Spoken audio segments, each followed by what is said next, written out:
Saya selama saya jadi dosen itu tidak pernah memanggil mahasiswa itu kamu gitu loh.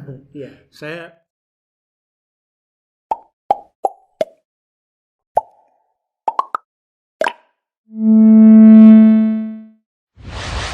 Jadi aktivis dan juga berprestasi. Iya. Menjadi aktivis dan juga berprestasi pada zaman saat ini, mahasiswa saat ini mungkin tidak mudah, Pak, karena ada mahasiswa kita sekarang ini pintar di bidang akademik, tapi dia peran organisasinya berkurang. Ada yang aktif sekali, kemudian prestasinya juga tidak baik. Nah, menyeimbangkan antara prestasi dan juga akademik itu gimana pengalaman Pak Chamro? Kita memang harus komit terhadap diri sendiri ya, harus komitmen terhadap diri sendiri. Kalau misalnya kuliah tidak sampai sore, waktu itu hanya pagi sampai siang saja. Nanti mungkin ada kegiatan, biasanya organisasi. Saya termasuk aktivis di organisasi juga. Jadi ada satu waktu yang kalau di organisasi misalnya kita 2 jam atau 3 jam, maka di rumah harus belajar mereview apa yang disampaikan oleh dosen pada saat itu. Gitu. Kemudian juga membuat ringkasan sesuai dengan tugas kita masing-masing dari studi group itu, kelompok belajar itu. Jadi punya komitmen bahwa kalau aktif di organisasi, juga aktif di kuliah, aktif diskusi. 3 hal itu yang saya kira membentuk diri kita, Pak ya. Iya, diri kita masing-masing. Sehingga bisa seimbang antara berorganisasi, berkegiatan dan juga berprestasi. Oke, Pak Chamro. Jadi ini dulu sebentar. Iya. Jadi begitu kan dulu kuliah sampai 6 tahun ya, karena terkena masa teori 10 semester, kemudian KKN 1 semester, kemudian kita nyusun skripsi, dan alhamdulillah waktu sidang munaqashah, kalau dulu kan sidang munaqashahnya semua penguji itu pakai toga. Jadi serem gitu ya. Nah, waktu itu kan saya ingat betul ada penguji yang memang beda, tapi saya sesuai dengan keyakinan saya harus berusaha sesuai dengan teori-teori yang saya kaji. Akhirnya begitu selesai, dinyatakan selesai, Bapak penguji 2 waktu itu, pembantu dekan 2, Pak Agus Milman almarhum, mengatakan, kamu besok jadi asisten saya ya, gitu. Ya, itu salah satu wujud, saya pikir, dari kerja keras dan aktif di organisasi, belajar semangat, dan juga diskusi dengan teman-teman. Dan selalu menjadi manusia pembelajar. Iya. Oke, ketika jadi dosen, saya dan kawan-kawan, Pak Chamro ini juga terkenal dosen yang tenang ya, kemudian mengayomi ya, seperti tidak cuma hanya sebagai guru tapi juga sebagai orang tua. Dan jauh dari kesan killer, kan ada dosen yang katanya killer, Pak ya. Tapi Pak Chamro ini tidak. Apa yang mendasari Bapak kadang sabar sekali melayani mahasiswa? Terakhir mahasiswa bimbingan saya dari Papua itu mendapatkan pelayanan yang sampai terharu kepada Pak Chamro. Apa yang mendasari Bapak kepada mahasiswa-mahasiswa kita yang mungkin dalam tanda kutip tidak disiplin dan nakal itu selalu dilayani dan dengan sabar, Pak? Iya. Awal jadi dosen itu saya masih dari sisi pakaian ya. Saya dikenal Pak Rinduan itu yang punya kesan betul itu. Punya kesan saya berpenampilan yang rapi. Kemudian setiap mengajar itu tidak pernah membawa buku, tetapi apa yang saya sampaikan itu kok bisa sistematis dan runtun begitu. Jadi Pak Rinduan itu nanti bisa dikonfirmasi. Ada satu hal yang barangkali karena saya dosen muda, saya di rumah selalu membaca dan kemudian membuat ringkasan dalam bentuk kertas-kertas kecil itu ya. Kemudian saya buat. Nah, kemudian itu mulai dari tahun 1985 ya. Saya mulai tugas Maret 85. Kemudian saya mengajar mata kuliah didaktik metodik dari Pak Agus Mirwan almarhum.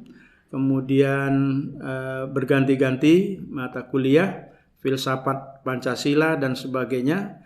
Nah, kemudian ketika saya mengajar itu kelihatan mahasiswa itu tidak bisa tidak bisa istirahat kayaknya begitu.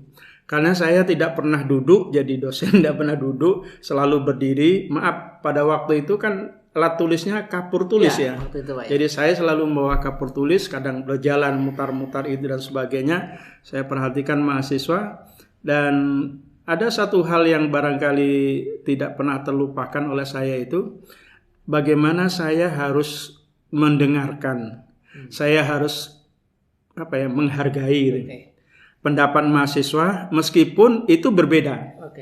Saya harus mendapatkan pertimbangan-pertimbangan mengapa jalan pikirannya kok seperti ini dan sebagainya, dan akhirnya mereka juga berbeda pendapat tidak apa-apa, yang penting Anda punya argumen yang cukup kuat gitu ya. Itu terhadap mahasiswa.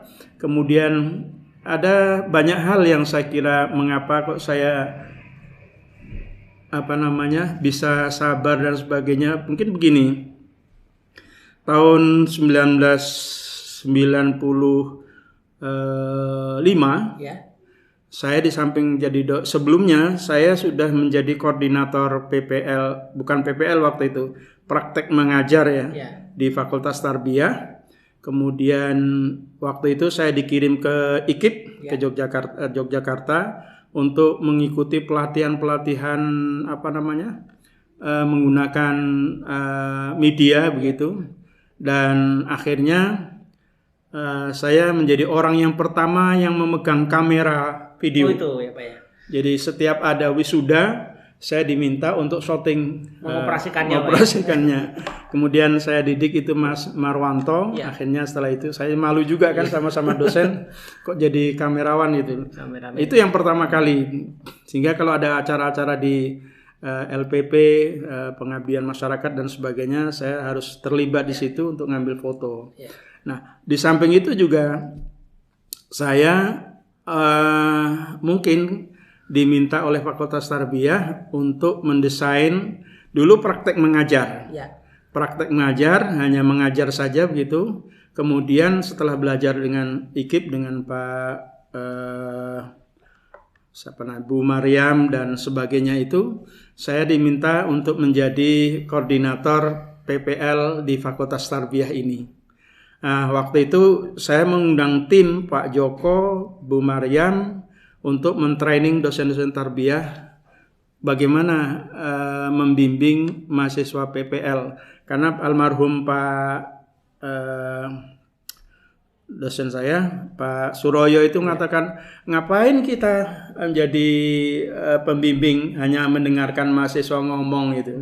Akhirnya kita buatkan instrumennya dan sebagainya. Dan di samping itu juga 1996 saya diangkat untuk diminta dengan Pak Royhan Ahwan memikirkan tentang ini munculnya prodi jurusan KI ya.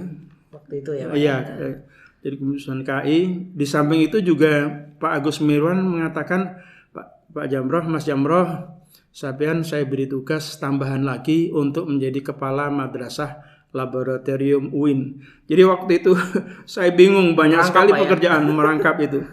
Itu salah satu upaya untuk mendewasakan saya, dan saya harus sabar untuk bisa berbagi tugas mana yang harus saya kerjakan dan sebagainya. Jadi semakin banyak kita menghadapi banyak orang dengan berbagai macam tipe, sebenarnya mendidik kita untuk semakin wise, semakin bisa mengerti, menghargai. Dan ada pernyataan menarik tadi Pak, mendengarkan. Tapi ternyata memang mendengarkan itu lebih sulit daripada berbicara Pak ya. Jadi kesediaan kita untuk mendengarkan keluhan, mendengarkan mahasiswa atau mahasiswa juga harus bersabar mendengarkan dosennya dan juga mendengarkan kawannya. Gitu Pak kira-kira. Dan seingat saya selama saya jadi dosen itu tidak pernah memanggil mahasiswa itu kamu gitu loh. Yeah. Saya selalu memanggil Dek gitu. Jadi ayo coba Dek ulangi lagi dan sebagainya. Tidak pernah saya kira memanggil dengan nama kamu gitu. Rasanya kok di telinga itu kurang nyaman gitu. Ya. Pesan Pak. Jadi sekarang pesan untuk para mahasiswa, kemudian kolega dan para pimpinan di akhir purna tugas Bapak ini apa yang bisa diberikan kepada kita Pak? Yang berdasarkan pengalaman ya, mungkin karena dari tahun ke tahun kan selalu mengalami perubahan-perubahan. Nah untuk saat ini saya kira pertama adalah bagaimana mahasiswa memiliki buku literatur, meskipun sekarang dunianya sudah dunia maya ya. Tetapi bagi saya, pengalaman saya, punya buku itu setiap dosen misalnya ada 5 referensi, minimal ada 3 referensi harus punya. Itu yang pertama, karena setelah kuliah nanti mahasiswa di mana dia tinggal, di mana tugas kan kita tidak tahu. Tapi buku masih bisa dimiliki. Itu yang pertama. Kemudian yang kedua, silakan mahasiswa untuk aktif, dalam artian ini untuk mahasiswa ya. Silakan adik-adik mahasiswa untuk aktif dalam berbagai kegiatan. Tapi jangan lupa satu tugas.